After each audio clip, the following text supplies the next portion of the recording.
చేయాలంటే ప్రతిరోజు మనం చేయవలసిన విన్నపం ఏంటంటే ఏం చేయాలంట, ఒకటి దుష్టుల చేతిలో నుండి నన్ను విడిపింపుము అని ప్రార్థన చేయాలి, దేవుణ్ణి అడగాలి. ఎందుకంటే మనము కళ్ళు తెరిచి కళ్ళు మూసి కళ్ళు తెరిస్తే అదే వినపడుతుంది.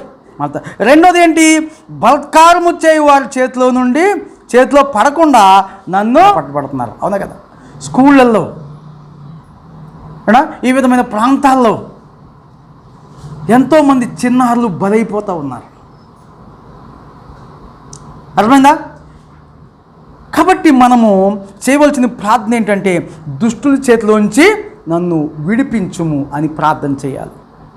దుష్టులు కళ్ళల్లో ఒక జంట మంచిగా ఉంటే వారిలేని దుష్టు ఉంటుంది, ఒకళ్ళు మంచిగా తింటుంటే వారిలేని దుష్టు ఉంటుంది, ఒకళ్ళు మంచిగా పైకి వస్తుంటే వాటిలేని దుష్టి ఉంటుంది, ఒకళ్ళు మంచిగా ఉద్యోగం చేసుకుంటుంటే ఏమన్నా కదా, ఉద్యోగంలో మీరు కంపెనీకి వెళ్ళండి, కంపెనీలోకి చేయండి, మంచి అందరూ ఉద్యోగులే, కానీ ఇది ఓటీలు ఎక్కువ చేసేసాడు అనుకో, ఆడు ఓటీలో అని పేరు ఆడతారు కదా. మంచిగా డ్యూటీ చేస్తున్నాడుకో, ఈయన ఇప్పుడు ఆబ్సెంట్ అవడండి. నువ్వు ఎలాగూ జీవిద్దామన్నా సరే ఒకవేళ ముందు తినేసావనుకో, తినికాడు కూడా, అవునా కదా, వాళ్ళ దృష్టిలో పడితే నువ్వు మంచి బట్టలు వేసుకున్నావు అనుకో. నాకు చిన్నప్పటి నుంచి ఎక్కడైనా హై స్కూల్కి కాకుండా ఇంటర్మీడియట్కి వెళ్ళింది కానీ ఇన్సర్ట్ అలవాటు అయిపోయింది. నాకు ఇలా ఎడితే కన్నా బట్టలు వేసుకున్నట్టు అలవాటు అయిపోయింది, అది ఒక అలవాటు అయిపోయింది. అర్థమవుతుందా? అలవాటు అయిపోతే అది అప్పుడు కడుపు తక్కువ ఉండేది కాబట్టి కనపడేది కాదు, కొంచెం నాజుగా కనపడవు. ఇప్పుడు కడుపు ఎక్కువగా అయిపోయింది కాబట్టి ఏమైందంటే కొంచెం వికారంగా కనపడవచ్చు, కానీ అలవాటు మానుకోలేకపోతుంది కదా, అది ఆ జమ్మాలలో కనపడుతుంది. అయితే నేను బైబిల్ కాలేజీకి వెళ్ళిన తర్వాత ఇన్సర్ట్ తీసుకోండి కాదు, నేను అక్కడ కూడా నిజంగా చెప్తున్నా మీకు, బైబిల్ కాలేజీకి వెళ్ళినాక ఇన్సర్ట్ నేను తీయకపోతే కొన్నాళ్ళు అలాగే చూశారు. అయితే అక్కడికి నాకంటే ఎక్కువ అంటే అక్కడ అబ్జాప్కి వచ్చేటప్పుడు అయితే నేను తీసుకోకుండా అలాగనే మంచిగా ఆఫీసర్లుగా ఉండొచ్చు కదా, రాజుబిడ్డలు అని చెప్తారు కదా పాస్టర్ గారు కూడా, చక్కగా రాజుబిడ్డలాగా ఉండాలి కదా, నేను అదే దృష్టి ఉండిపోయి అలా తీసుకోకుండా అలా వెళ్ళిపోతే అక్కడ మాకు ఇన్ఛార్జి వచ్చి అన్నాడు, ఏమన్నాడు తెలుసా, చూసాడు ఏమంటే మీకు ఇన్సర్ట్ బాగోదండి తీసేయండి అంటే, తీయమని చెప్పలేక, నాకు ఇన్సర్ట్ బాగుంటుందో బాగోదో నేను ఫోటో తీసుకుని చూసుకున్నప్పుడు నాకే తెలుసు. ఆ తర్వాత నాకు ఇన్సర్ట్ బాగుంటుందో బాగుండదో నా ఇంటి వారికి తెలుసు. మీకు అర్థమవుతుందా? ఎందుకంటే నా వ్యక్తిగతంగా మీకు ఎందుకు చెప్పవలసి వస్తుందంటే చూసేవాళ్ళు యొక్క అక్కండి. ఆయన ఏమన్నాడంటే, ఆయన మా ఇన్ఛార్జి గారు అప్పుడు దాకా ఇన్సర్ట్ అవో తీసేసాడు, అందరూ ఇన్సర్ట్లు నేను ఒక్కడే వేసుకున్నా. అర్థమైందా? మమ్మల్ని మా విద్యార్థులను అందరినీ కంట్రోల్ చేసి ఇన్ఛార్జి కూడా అప్పుడు దాకా ఇన్సర్ట్ వేసి ఆ రోజు తీసేసాడు ఆయన.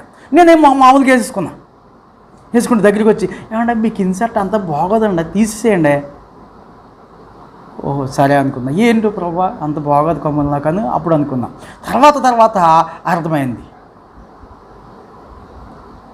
ఏంటంటే వాళ్ళ ముందు మనము వాళ్ళ చూపు ఎలాగుంటుందంటే,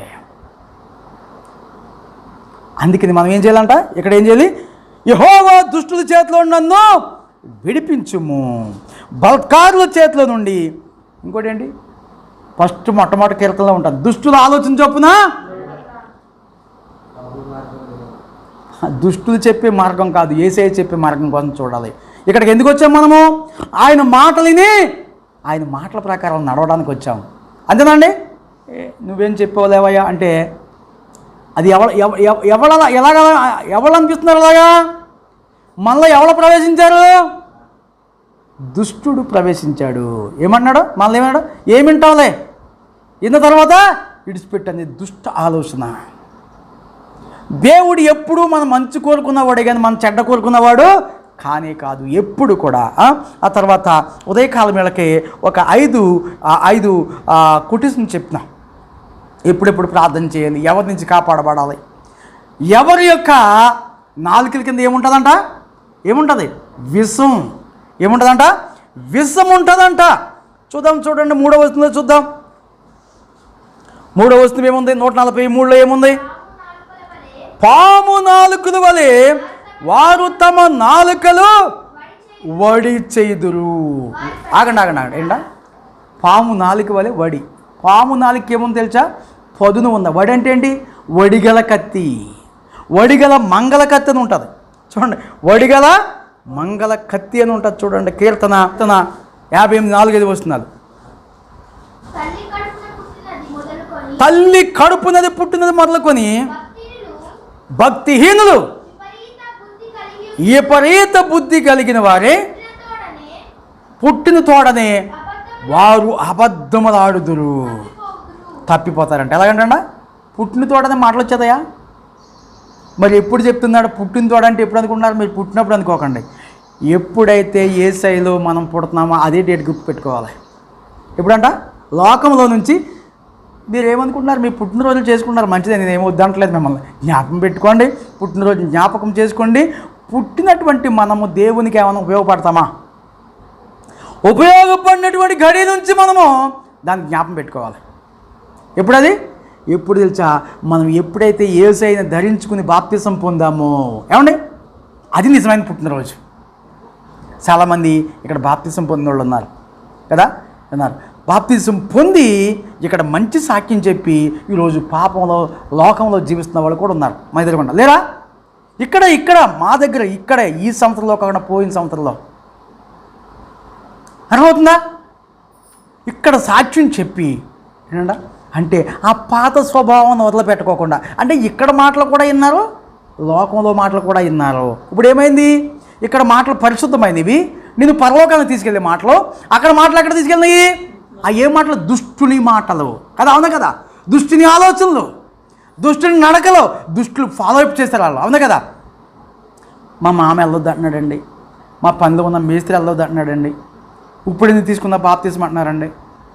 మీకు చెప్పాను, బాప్తిసం తీసుకోవడానికి కానీ ప్రభుని అంగీకరిస్తాను కానీ ఎవడ పరిమేషనో తీసుకోవాల్సిన అవసరమో లేదు. అర్థమవుతుందా? ఎక్కడికి వెళ్తాం మనం పరిశుద్ధతలోకి వెళ్తున్నాం. నువ్వు ఎవరికైనా చెప్పవా? నిన్ను ఎవడాడు వాళ్ళు ఏముంటుంది? ఈ మాటలు వాడిలో ఉండవు కాబట్టి నిన్ను ఏం చేస్తాడు?